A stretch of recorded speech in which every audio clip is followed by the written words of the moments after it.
What's up mga ka-riders? Welcome back to my channel, Riders Bong Motovlog. So kung bago pa lang sa akin channel, huwag kalimutan subscribe, like, and share. And hit the notification bell para lagi kang updated sa mga bago kong video. So our video for today is ituturo ko po sa inyo kung paano ba gamitin paano gawin ba ang typewriter sound effects. So sa mga kapwa po natin vlogger, sa mga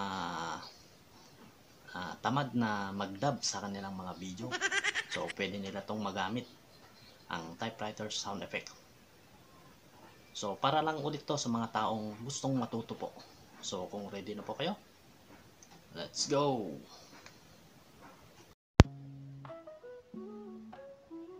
Ayun, welcome back to my channel.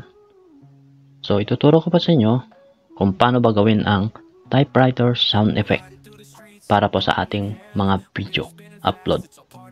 So kung ready na kayo, let's go. So punta tayo sa CapCut. So bali ito pa yung gamit ko na application, CapCut po mga master. So press lang po natin yung CapCut.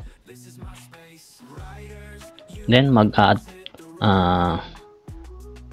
project po tayo mga mamsir.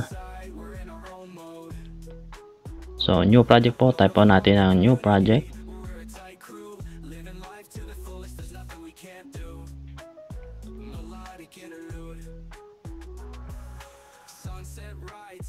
Then pilit po tayo ng mga video po na lagyan po natin ng typewriter sound effect. So kunwari ito po yung pipiliin ko mga mamsir. Add lang po natin mga mamsir. So pag na-add na po natin mga mamsir is maglalagay po tayo ng text. So punta tayo sa text, add text.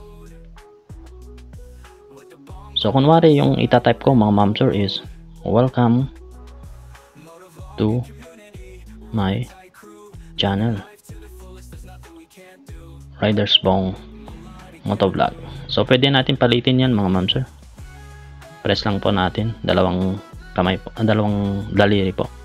Then pwede natin palitan yung kulay po ng ating text. So ang gamitin po natin is kulay yellow para matingkad po yung kulay niya mga mamsir. Pagkatapos na palitan na po mga mamsir, punta tayo sa animation mga mamsir. So hanapin po natin dito yung typewriter effect po mga mamsir.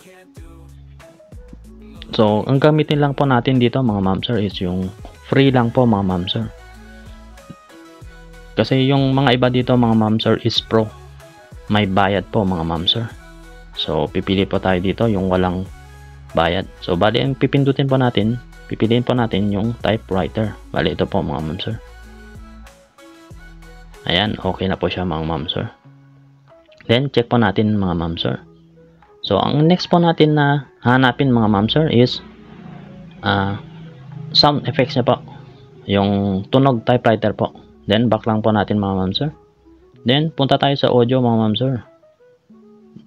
Tapos may nakikita ko dito na sound effects. Ayan, pindutin lang natin mga mamsir. Then type lang po natin ang typing. Ayan, typing. Ayan, andito lahat yung mga typing sound effects. So ang pipiliin natin yung pangalawa po mga mamsir. Add lang po natin mga mamsir. Ayan. So ipi-play po natin mga mamsir kung okay na. Ayun. So bali ganyan lang po gumawa ng typewriter sound effects sa ating video. Ayun. Pwede nating i-adjust to mga mamsir. So hanggang saan po yung tinext po natin, hanggang doon lang po yung sound effects niya din para magmukhang realistic po. So pwede natin i-cut yan, then delete. Ayun. So ganun lang po ang paggawa po ng typewriter sound effects sa ating video. So sana may natutunan na naman po kayo sa aking munting tutorial po mga mamsir. So gaya po ng dating ko sinasabi, bago pong lahat, comment down below kung taga saan po kayo para malaman po natin kung saan naabot ang aking video. So ayun, salamat po.